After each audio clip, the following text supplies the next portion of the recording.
नमस्कार प्रेक्षकांनो, मालिकेचा काय कोमालीचा ट्विस्ट आपल्याला बघायला मिळतोय.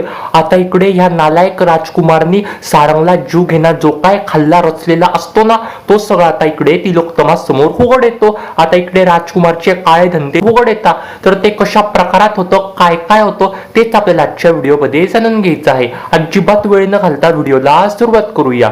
आता इकडे रात्रीची वेळ असते.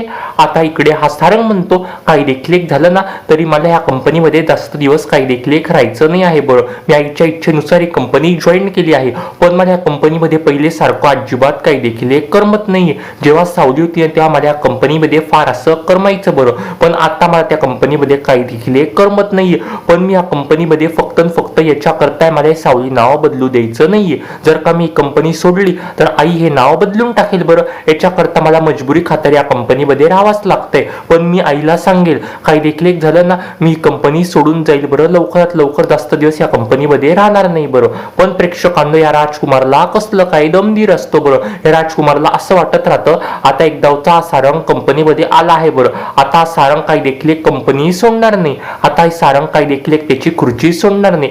सारंग असा चिटकून एकदम त्या खुर्चीवरती बसून राहील. बरं, असं सगळं त्या नीट नालायक राजकुमारला वाटू लागत असतं. आता इकडे हा राजकुमार बोलतो, काही देखील झालं ना तरी मला ना त्या सारंगला संपवलंच पाहिजे. सारंगला मला ना म्हणजे बेडवर आणलं पाहिजे. जर का सारंगचे मी हातपाय तोडले तर सारंग ऑटोमॅटिक बेडवरती येईल आणि त्याचं कंपनीत जाणं बंद होऊन जाईल. बरं, आता इकडे मोनिकाला पण खूप असा आनंद झालेलाच असतो. बरं, मोनिका बोलते, वा वा वा, राजकुमारचं किती मस्त असं डोकं चालत आहे. बरं, हा सारंग आपल्या रस्त्यामध्ये फार येऊ लागला आहे. बरं, तो त्याचा काटा काढायचा एकदम बरोबर असा पुरेपूर बंदोबस्त असा केला आहे. बरं, पण त्या आधीच्या गुंडांना तू अजिबात काही देखील हे काम करायला लावू नको. बरं, त्या आधीचे गुंड तुझे फार असे विचित्र होते. बरं, सावली जिवंत आहे, कधी कधी मला असं वाटतं. बरं, त्या गुंडांनी ना तुझं काही देखील एक काम असं केलेलं नाही आहे. बरं, ते गुंड अजिबात काही देखील एक चांगले नाहीये, तू दुसऱ्या गुंडांना सांग. बरं, आता इकडे हा राजकुमार पण बोलतो, अगं गुंड ते लोक कधी चांगले राहता का नाही, सगळं काय बोलते. बरं, तू ती सावली या जगामध्ये नाही, सावलीचं अस्तित्वच आपल्याला पूर्णपणे मिटवायचं आहे. बरं, हे सगळं तू काय बोलते. बरं, सावली जिवंत तसं काही देखील एक नाही, सावली काही देखील एक जिवंत नाहीये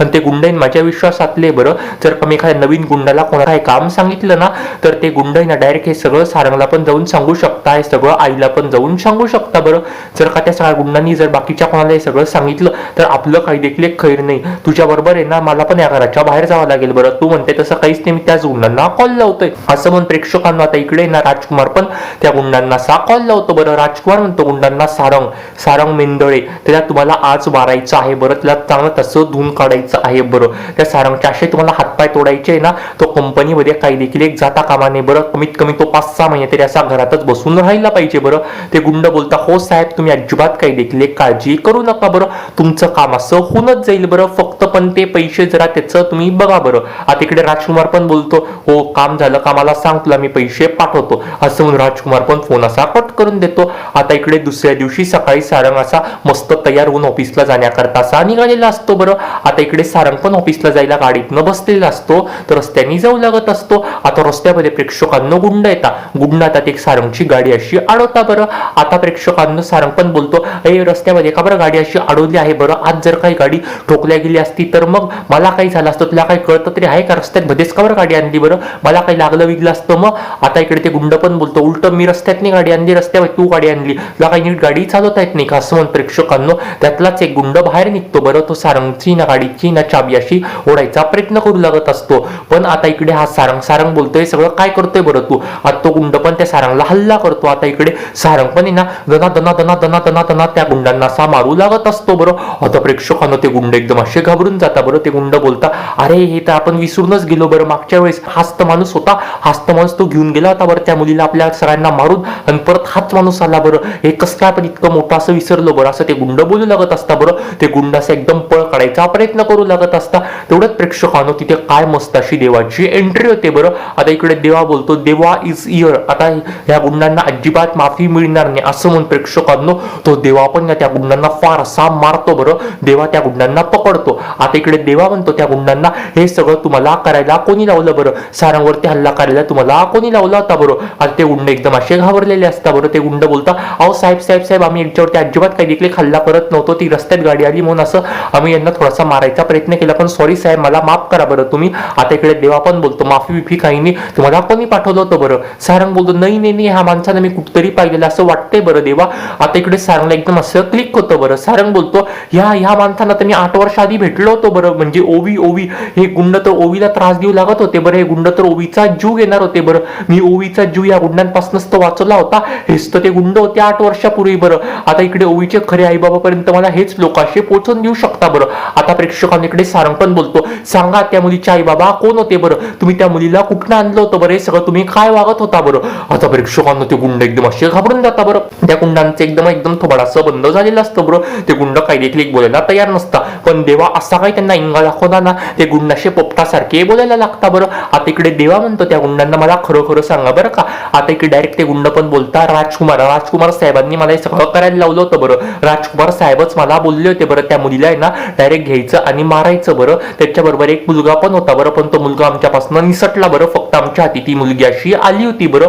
आम्हाला प्लीज साहेब माफ करा बरं. या सगळ्या कटकरस्थानामध्ये राजकुमार साहेब शामिल होते बरं. हा पण प्लॅन त्या राजकुमारचाच होता बरं. आता इकडे सारंग बोलतो नाही राजकुमार दादा असं काही देखील करणार नाही बरं.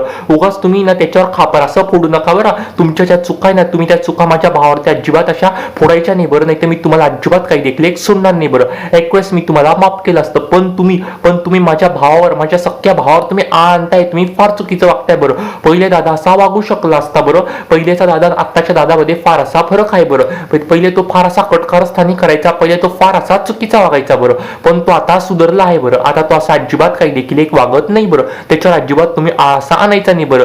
आता इकडे डायरेक्टच ते गुंड पण बोलता अहो साहेब आमच्या बोलण्यावरती विश्वास तर ठेवा तुम्ही. जर तुम्हाला खोटं वाटतं तर माझा फोन बघा. माझ्या फोन बंद ना तुम्ही बघा. त्यांनी मला कॉल केला होता, ते कॉल रेकॉर्डिंग तुम्ही चेक करा असं म्हणून प्रेक्षकांना आता इकडे सारंग पण ना ते कॉल रेकॉर्डिंग चेक करतो बरं. आता ते सगळे मेसेज आता इकडे सारंग पण चेक करतो बरं. आता इकडे सारंगला खूप मोठासा धक्का बसतो बरं. आता इकडे सारंग बोलतो हे जे सगळं बोलताय सगळं तर खरं आहे बरं. याच्यावरती तर राजकुमार दादांनी मेसेज पाठवले आहे बरं. राजकुमार दादांनी माझा फोटो पण पाठवला आहे बरं. या माणसाला तुम्हाला मारायचं आहे बरं. आता प्रेक्षकांना इकडे डायरेक्ट सारंगला 440 वॉटचा फार मोठासा झटका लागलेला असतो बरं. सारंगच्या पायाखालची जमीन एकदम अशी सरकून जाते. आता इकडे सारंग पण बोलतो हा राजकुमार दादा असं वागेल मला असं अजिबात वाटलं नव्हतं बरं. पहिलेचा राजकुमार दादा वेगळा होता, आत्ताचा राजकुमार दादा असा वेगळा आहे असं मला वाटायचं बरं. पण नाही, परत राजकुमार दादा असा वाईट मार्गाला लागला बरं. तो फार असा चुकीचं वागतोय बरं. आता हे सगळं आईला कळलं तर कसं वाटेल बरं.